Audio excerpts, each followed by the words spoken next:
The confrontation, the elevator climbed toward the 40th floor with mechanical precision. Each floor marking another step toward what Nina Brooks knew would be the most important conversation of her life. She adjusted the diaper bag on her shoulder and looked down at the twin strollers, where 3-year-old Oliver and Emma sat quietly, their bright green eyes taking in the gleaming chrome and marble of Sterling Tech's headquarters. "Mama, where are we going?" Emma asked, her small voice echoing in the elevator's confined space. "We're going to meet someone very important," Nina whispered, though her hands trembled as she smoothed down her only professional dressa. Navy blue number she'd bought secondhand 3 months ago for job interviews that never led anywhere substantial. The elevator dinged, and the doors slid open to reveal a world Nina had once known intimately. The executive floor buzzed with quiet efficiency, all glass walls and modern furniture that probably cost more than her rent for 6 months.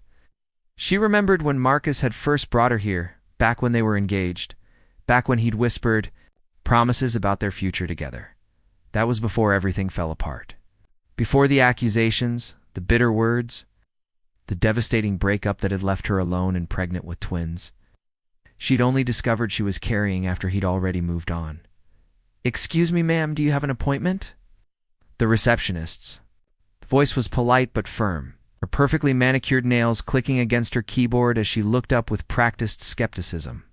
"I need to see Marcus Sterling," Nina said, surprised by how steady her voice sounded. "Tell him it's Nina Brooks. I tell him it's about his children." The receptionist's eyebrows rose slightly, but she picked up the phone. Nina could hear muffled conversation, then a longer pause before the woman hung up. "He'll see you now. Corner office, through those double doors." Nina's heart hammered against her ribs as she maneuvered the double stroller through the maze of cubicles and offices. Employees glanced up curiously, their eyes lingering on the children. By the time she reached the imposing oak doors of Marcus's office, her palms were slick with sweat. She knocked once, heard his familiar voice call come in, pushed the door open.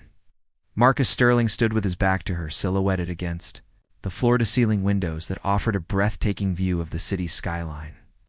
Even from behind, he commanded attention-broad shoulders in a perfectly tailored charcoal suit. Dark hair styled with the same meticulous care he brought to everything in his life. When he turned around, those piercing green eyes she remembered so well fixed on her face with an expression she couldn't quite read. "Nina." His voice was carefully neutral, but she caught the slight tightening around his eyes. "It's been, what, for years?" 3 years and 7 months, she corrected automatically, then felt foolish for keeping such precise track. "Marcus? Mom. Who is that man?"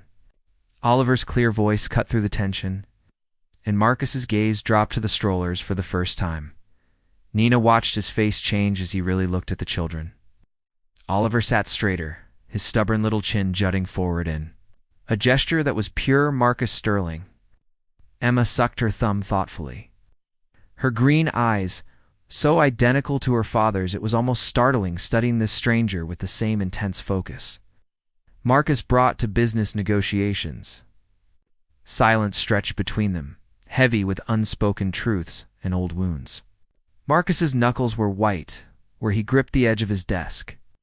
"They're yours, Marcus," Nina said quietly, the words she'd rehearsed 1,000 times finally finding voice. "Oliver and Emma, they're your children." The hollow victory, the words, hung in the air like shattered glass. Marcus felt the blood drain from his face as he stared at the 2 small faces, looking up at him with curious, innocent eyes. The resemblance was impossible to ignore Oliver's determined jawline, Emma's thoughtful expression, and those unmistakable sterling green eyes that had been passed down through 3 generations of his family. "Get out." The words came out as a whisper, then louder, harsher. "Get out of my office." Nina's face crumpled. "Marcus, please, just listen. I said get out." He slammed his hand on the desk, causing both children to flinch. Emma started to cry, a soft whimpering that cut through him like a blade. "I won't be manipulated, Nina. Not by you. Not again. They need their father. What they need is for their mother to stop lying." Marcus's voice was ice-cold fury. "We broke up 4 years ago, Nina. You disappeared for months. Now you show Up here with someone else's children, thinking you can cash in on what I've built? Oliver had climbed out of his stroller and moved protectively in front of his crying sister. The gesture was so instinctively brave, so reminiscent of Marcus's own childhood impulses to shield others that it made his chest tighten painfully. "You don't understand," Nina pleaded, tears streaming down her cheeks. "I never wanted your money. I just thought I hoped you hoped wrong." Marcus pressed a button on his desk phone. "Security to my office now. Please, Marcus. Look at it." Then really look at them. But Marcus had already turned back to the window, his shoulders rigid with rejection. "I have nothing more to say to you." The security guards arrived within minutes, their presence filling the office with uncomfortable tension. Nina gathered her children with shaking hands, Oliver still trying to comfort his sobbing sister, while shooting confused glances at the man who'd just shattered their small world. "Come on, babies," Nina whispered brokenly. "We're going home." The elevator doors closed behind them. Marcus remained frozen at his window, watching their reflection disappear. The silence in his office felt deafening. 3 years later, Marcus Sterling stood at the same window. The view had lost its luster. At 35, he commanded a tech empire worth billions, owned homes on 3 continents, and appeared on magazine covers as one of the city's most eligible bachelors. Yet lately everything felt hollow. "Your 4 o'clock canceled," his assistant Jessica Wang announced, entering with her usual efficient grace. She'd worked for him for 6 years, long enough to read his moods like a barometer. "You've got that?" "Charity Gala, tonight the Children's Literacy Foundation." Marcus nodded absently. These events blurred together, endless networking, empty conversations. Photographs with people whose names he forgot before the camera flashed. "Marcus can I ask you something?" Jessica's voice was unusually tentative. He turned from the window, raising an eyebrow. "When's the last time you took a real vacation? It's not a business trip disguised as leisure, but actual time off." "I don't need. You work 16-hour days. You eat lunch at your desk more often than not. According to your calendar, you haven't had a personal dinner that wasn't work-related in 8 months." Jessica's expression was gentle but concerned. "You're burning out." Marcus wanted to argue, but the words wouldn't come. She was right, and they both knew it. Success had come at a price he was only beginning to understand. Meanwhile, across the city in a modest 2-bedroom apartment, Nina Brooks was helping Oliver with his homework, while Emma practiced piano scales on the second-hand keyboard they'd bought at a thrift store. The apartment was small but warm. It's filled with children's artwork and the kind of comfortable chaos that comes with single parenthood. "Mom, why don't other kids have dads who live with them?" Oliver asked suddenly, his pencil pausing over a math worksheet. Nina's heart clenched. This question came up more frequently lately, especially when Oliver's friends talked about their fathers. "Some families are different, honey. Some dads live in different places." "But where does our dad live?" Emma chimed in from the piano bench, her small fingers still picking out notes. "I don't know, sweetheart." The lie came easier now after 3 years of practice. She knew exactly where Marcus lived in the penthouse apartment featured in last month's Architectural Digest. The one with the infinity pool and the view of the entire city. Nina worked 3 jobs to make ends meet: morning shifts at a coffee shop, afternoon tutoring sessions for neighborhood kids, and evening data entry work she did after the twins were asleep. She was exhausted most days, but watching Oliver help Emma with her shoelaces or seeing Emma share her favorite crayon with her brother made every sacrifice worthwhile. Still, in quiet moments like this, she wondered if she'd made the right choice in walking away that day 3 years ago. The children deserved to know their father, but they also deserved better than a man who could look at them and see only dollar signs. As she tucked the twins into their shared bedroom that night, Emma whispered sleepily, "Mama, do you think our daddy would like us if he met us?" Nina kissed her daughter's forehead, her throat tight with unshed tears. "Oh, baby girl, any daddy would be lucky to have you and Oliver." She just wished she still believed that herself. The Revelation, the ballroom of the Grand Metropolitan Hotel sparkled with crystal chandeliers and the gentle hum of sophisticated conversation. Marcus adjusted his black tie as he surveyed the crowd of philanthropists and business leaders gathered for the annual Children's Literary Foundation Gala. These events had become routine, Write a check. Shake hands. Pose for photos. Leave early. Marcus Sterling, so good to see you.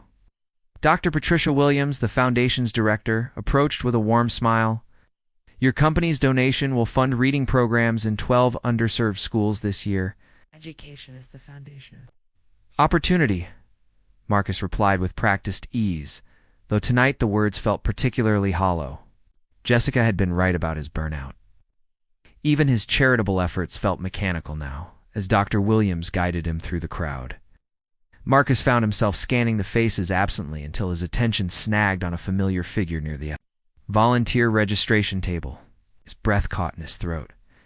Nina stood beside a display of children's artwork, wearing a simple black dress that emphasized how thin she'd grown. Her dark hair was pulled back in a neat bun, and she was listening intently to an older woman who seemed to be explaining something about the evening's auction. But it wasn't Nina who made Marcus's world tilt on its axis. Two children sat at a small table nearby, coloring quietly while their mother worked. The boy, he had to be about 6 now, was completely absorbed in his artwork, his tongue poking out slightly in concentration. The girl, slightly smaller, was helping organize crayons. With a kind of methodical precision that Marcus recognized in himself.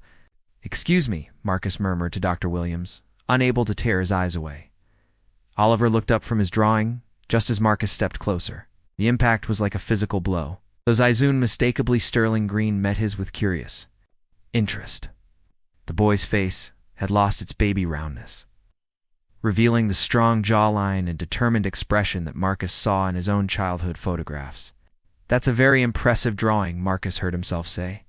His voice sounding strange and distant, Oliver beamed with pride.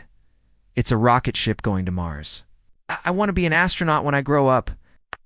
Or maybe invent spaceships like Tony Stark." Emma looked up from her crayon arrangement, and Marcus felt his knees go weak. She had Nina's delicate features, but his eyes, his intense way of studying everything around her. "I want to be a teacher," she announced solemnly, "so I can help kids learn to read better." "Those are wonderful dreams," Marcus managed, crouching down to their level. His hands were shaking. "What are your names?" "I'm Oliver Brooks, and this is my sister Emma. We're twins, but I'm older by 12 minutes. Oh. Oliver's chest puffed out with importance. "Mama says we're here to help with the reading party for kids who don't have enough books." "Oliver, Emma." "Don't bother the nice man," Nina's voice cut through the air, then stopped abruptly as she turned and saw Marcus kneeling beside her children. The color drained from her face. For a moment, they stared at each other across 6 years of silence, hurt and regret. Nina looked older, tired in a way that spoke of long nights and endless worry. But her eyes still held the warmth he remembered, now mixed with a wariness that made his chest ache. "Marcus," she whispered. "Nina." He stood slowly, his legs unsteady. I didn't know you volunteered here. We started coming last year," she said carefully, moving closer to her children. The twins love the reading programs. Oliver looked between them with growing curiosity. "Do you know our mama?" Marcus opened his mouth, but no words came. "How do you explain to a 6-year-old that you're the father who rejected them before they could even walk? That you've spent 3 years trying to convince yourself they didn't exist?" "We used to be friends," Nina said quietly, her hand resting protectively on Emma's shoulder. "Cool. Mama doesn't have very many grown-up friends," Emma declared with innocent honesty that made Nina flush with embarrassment. The silence stretched uncomfortably until Dr. Williams appeared again, beaming at the group. "Oh, wonderful. You've met our star volunteers. The Brooks family has been such a blessing to our program. Oliver and Emma are our best little helpers." "They certainly seem special," Marcus said hoarsely, unable to look away from the children who were so clearly his own flesh and blood. "Mama, can we show him our books?" Oliver asked excitedly. "We helped pick out the ones for the silent auction." Before Nina could respond, both children had grabbed Marcus's hands and were pulling him toward a display table. Their small fingers, wrapped around his larger ones, felt like an electric shock warm, trusting, completely natural.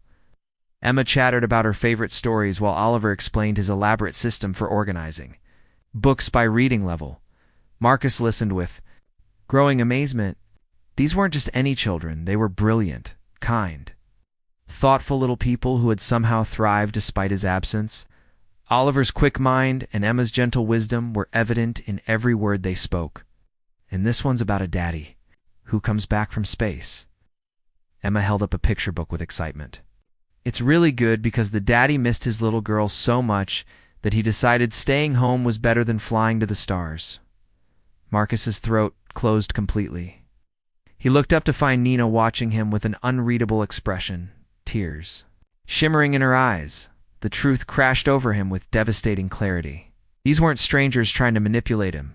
They were his children. His son, who dreamed of space travel and organized crayons with engineering precision. His daughter, who wanted to teach children and saw the world with pure, hopeful eyes. He had rejected his own children, thrown them out of his office, denied them not just his love, but his very existence. "I have to go," he said abruptly, his voice cracking. "But we didn't show you the rocket book yet," Oliver protested. Marcus looked down at his sun god. His son and felt something break open in his chest. Maybe another time. He turned and walked quickly toward the exit, Nina's voice calling his name behind him, but he couldn't stop, couldn't breathe. He had to get out before he completely fell apart in front of the children he'd spent 3 years pretending weren't his. The reckoning Marcus didn't sleep for 3 days. He stood at his penthouse windows watching the city lights blur through unshed tears, replaying every moment from the gala. Oliver's excited chatter about rocket ships, Emma's gentle wisdom as she organized crayons. It's the way they'd both taken his hand so trustingly, with no idea he was the father who'd abandoned them. On the 4th morning, Jessica found him still in his rumpled tuxedo shirt, staring at his laptop screen. "Marcus, what's wrong? You missed the board meeting. You haven't returned any calls." She stopped mid-sentence when she saw what was displayed on his monitor: birth certificates, hospital records, school enrollment forms, all bearing the name Brooks, Oliver, and Emma. All listing father, unknown. "I hired a private investigator," Marcus said quietly, his voice hoarse from disuse. "I had to know for certain." Jessica approached carefully as if he might bolt. An 99.7% probability of paternity. The clinical words felt like ash in his mouth. "They're mine, Jessica. They've been mine for 6 years, and I threw them away like garbage." The report contained more than just genetic confirmation. David Chen, the investigator, had been thorough. Medical records showing Nina had worked 3 jobs throughout her pregnancy. School reports highlighting Oliver's exceptional aptitude for mathematics and Emma's advanced reading skills. Financial records revealing a woman barely scraping by. Living paycheck to paycheck in a neighborhood Marcus wouldn't have driven through. "Nina never asked for child support," Marcus continued, scrolling through pages of documentation. "Never filed any legal claims. She's been raising them completely alone, and according to this, Oliver had pneumonia last winter. They couldn't afford the specialist the first doctor recommended." Jessica sank into the chair across from his desk. "Marcus, you couldn't have known I could have listened." His laugh was bitter and broken. 3 years ago, she came to me desperate and scared. I was so convinced she was like all the others, the women who saw dollar signs instead of a person. I didn't even let her explain. The investigator's report painted a picture of a woman who'd asked for nothing and received less. Nina Brooks, who'd graduated summa cum laude with a degree in early childhood education before their relationship fell apart. Who'd been forced to abandon her career dreams to work multiple service jobs, just to keep food on the table. Who'd volunteered at the Literacy Foundation not for networking opportunities, because she believed every child deserved access to books. "What are you going to do?" Jessica asked gently. Marcus closed the laptop and finally looked at her. "I'm going to try to fix this. I don't know how, but I have to try." Dr. Rebecca Martinez had seen many fractured families in her 20 years as a family therapist. But the tension in her office that Thursday afternoon was particularly thick. Marcus sat rigidly in one chair while Nina perched on the edge of another, as far away from him as possible. Both children were in the building's playroom, giving the adults privacy to navigate their complicated situation. "Let's start with why you're both here," Dr. Martinez said calmly. He wants access to our children, Nina said, her voice carefully controlled. After 6 years, I want to be their father, Marcus corrected. I know I don't deserve it, but you're right. You don't deserve it. Nina's composure cracked slightly. Do you have any idea what it was like, Marcus? Being pregnant with twins? Working double shifts at a diner because morning sickness made me lose my teaching job? Giving birth alone because I couldn't afford a birthing coach. Marcus flinched as if she'd struck him. Nina, I'm sorry. Sorry. She laughed harshly. Sorry doesn't cover 3A.M. Feedings when I was so exhausted I could barely function. Sorry doesn't pay for Oliver's asthma medication or Emma's glasses. Sorry doesn't explain to a 4-year-old why other kids have daddies and he doesn't. Doctor, Martinez held up a gentle hand. Nina, your anger is completely valid. Marcus, can you understand why Nina feels this way? Yes. Marcus's voice was barely above a whisper. I understand that I failed them. All of them. I was so afraid of being used that I couldn't see what was right in front of me. And what was that? The therapist prompted. Marcus looked directly at Nina for the first time since entering the office. A woman I loved, carrying my children, asking for nothing but the chance to let me be their father. Tears spilled down Nina's cheeks. You called me a liar. You had security throw us out like criminals. I was terrified, Marcus admitted. You have to understand, I've spent my entire adult life having people want things from me. Money, connections, opportunities. When you showed up with the twins, my first instinct was to protect myself. But they were babies, Marcus, innocent babies who needed their father. I know that now. God, Nina, I know that now. His voice broke. Completely. I've seen the medical records. Know about the pneumonia, about you working 3 jobs, about he couldn't continue. Dr. Martinez leaned forward. What do you want now, Marcus? I want to know them. I want to be the father they deserve if they'll let me. If Nina will let me try? And Nina, what do you need to hear from Marcus? Nina wiped her eyes with shaking hands. I need to know this isn't some guilt-driven impulse. These aren't toys you can play with when you feel like it and abandon when you get bored. They're children who've already learned not to ask about their father because it makes mommy cry. This isn't guilt, Marcus said firmly. This is love. I Didn't even know I could feel this way until I saw them at the gala. Ow. When Oliver took my hand so trustingly, when Emma talked about teaching other children, Nina, they're extraordinary. They're the best parts of both of us. Love isn't enough, Nina said quietly. They need consistency. They need someone who shows up, not just someone who pays bills. Then let me show up. Let me prove that I can be the father they need. Dr. Martinez watched the exchange carefully. Nina, what would it look like for you to consider letting Marcus into the children's lives? Nina was quiet for a long moment, staring at her hands, slowly, very slowly. And the second he hurts them or disappoints them, it's over. Marcus nodded eagerly. Whatever you need. Whatever boundaries you want to set. They don't know who you are, Nina continued. As far as they're concerned, you're just the nice man from the charity gala. Ow. If we do this, we tell them together. When I think they're ready, of course. And this isn't about us, Marcus. Whatever we had before, whatever feelings might still be there, this is only about Oliver and Emma. Marcus's face fell slightly, but he nodded. I understand.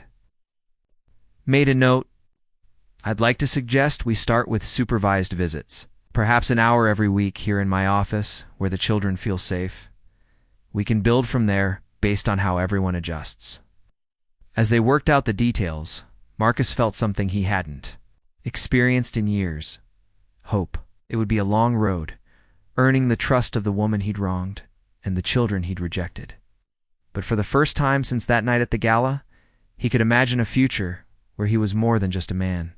With money and power, he could imagine being a father. The first few supervised visits were awkward and tentative. Oliver and Emma seemed genuinely happy to see the nice man from the book party, but Marcus felt like he was walking through a minefield of his own making. Every smile from his children felt like both a gift and a reminder of all the smiles he'd missed. "You can call me Marcus," he told them during their third meeting. Sitting cross-legged on Dr. Martinez's office floor while Emma showed him her latest drawing. "That's a grown-up name," Oliver observed, building an elaborate tower with blocks. "Mama says we should call grown-ups Mr. or Miss."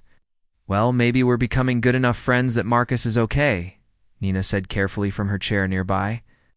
She never left them alone with him, which Marcus understood, but found painful nonetheless. Emma looked up from her artwork, a surprisingly detailed family of butterflies. "Marcus, do you have kids?" The question hit him like a physical blow. Nina tensed visibly, and Dr. Martinez leaned forward with interest. This was the moment they'd been building toward for weeks. Marcus looked at Nina, who gave him an almost imperceptible nod. "Actually," Marcus said gently, "I need to tell you both something very important. Do you remember when you asked your mama where your daddy lives?" Both children stopped what they were doing, suddenly very still. "Your daddy lives in a big building downtown," Marcus continued, his voice steady despite the way his hands were shaking. "And he's been missing you every single day since you were born.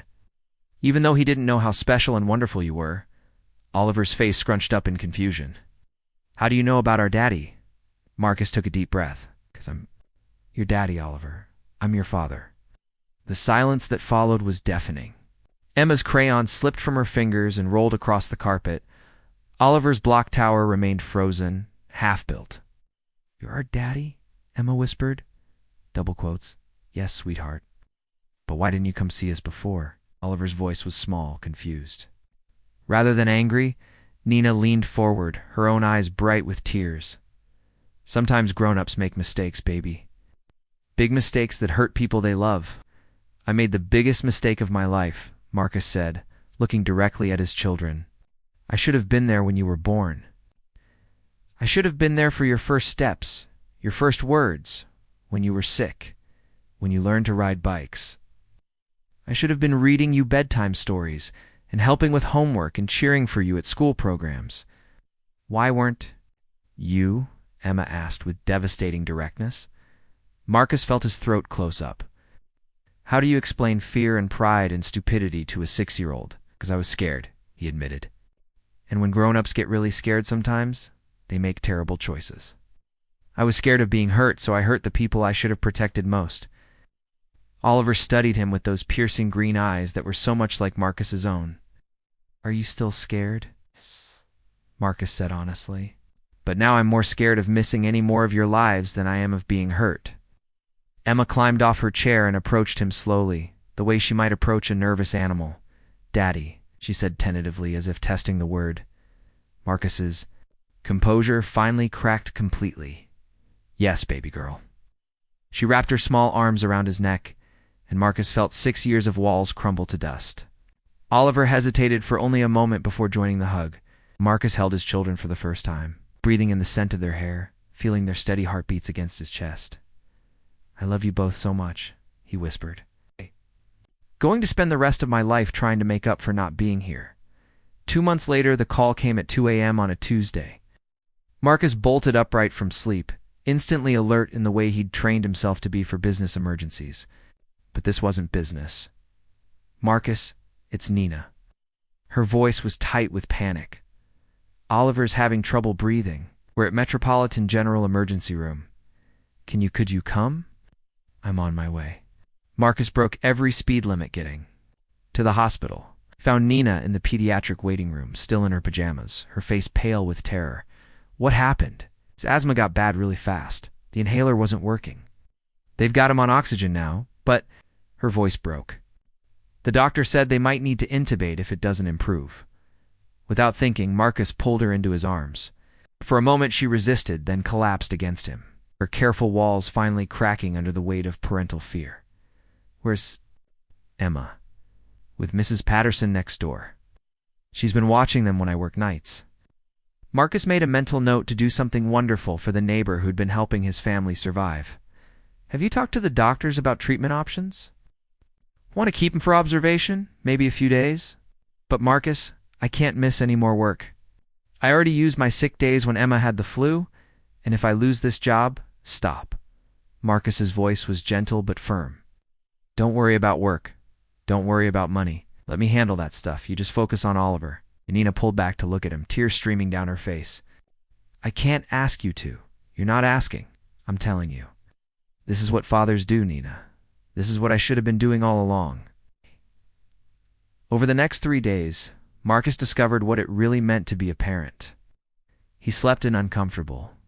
Hospital chairs learned to interpret the beeps and alarms of medical equipment, and held Oliver's hand through oxygen masks and nebulizer treatments. He read stories in hushed voices, played quiet games, marveled at his son's resilience.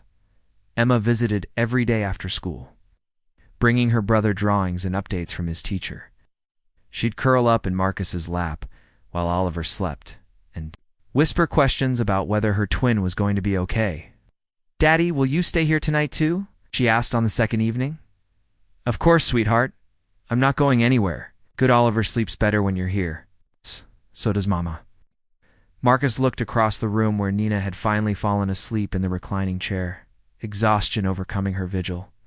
She'd been running on adrenaline and coffee for days, refusing to leave Oliver's side except when Marcus insisted she shower and eat. On the third morning, Oliver's breathing had improved enough that the doctors cleared him for discharge.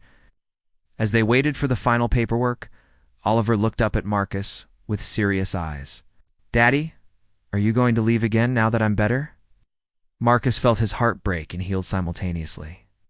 Never again, buddy. I promise you, I am never leaving you again. Any of you. Even when we're not sick, even when you're perfectly healthy and driving me crazy with too much energy. Oliver grinned. The first real smile Marcus had seen from him since the hospital admission. Mama says I have enough energy to power a rocket ship. Well then, maybe we should build one together. 6 months later, the small house in Nina's neighborhood wasn't anything like Marcus's penthouse. But it had something his luxury apartment had always lacked. It felt like home. Oliver's rocket models lined the shelves next to Emma's collection of books. Artwork covered the refrigerator. Toys were scattered across the living room floor in the comfortable chaos that comes with children who feel safe enough to play.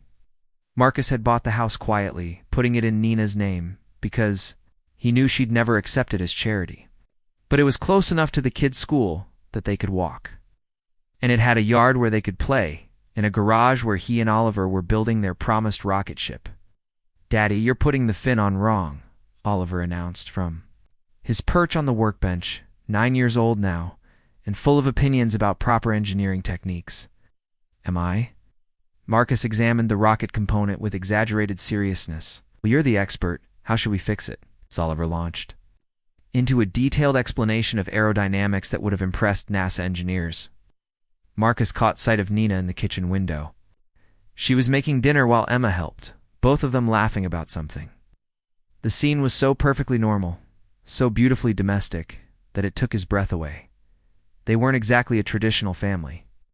Nina still kept careful boundaries around their relationship, and Marcus respected that completely. He had his own apartment across town, though he spent most evenings here helping with homework and bedtime routines. They attended school functions together, shared parenting duties, and slowly, carefully, are rebuilding trust that had been shattered years ago. Sometimes Marcus caught Nina looking at him with something warmer than friendship in her eyes, but he never pushed. He'd learned the hard way that some things couldn't be rushed.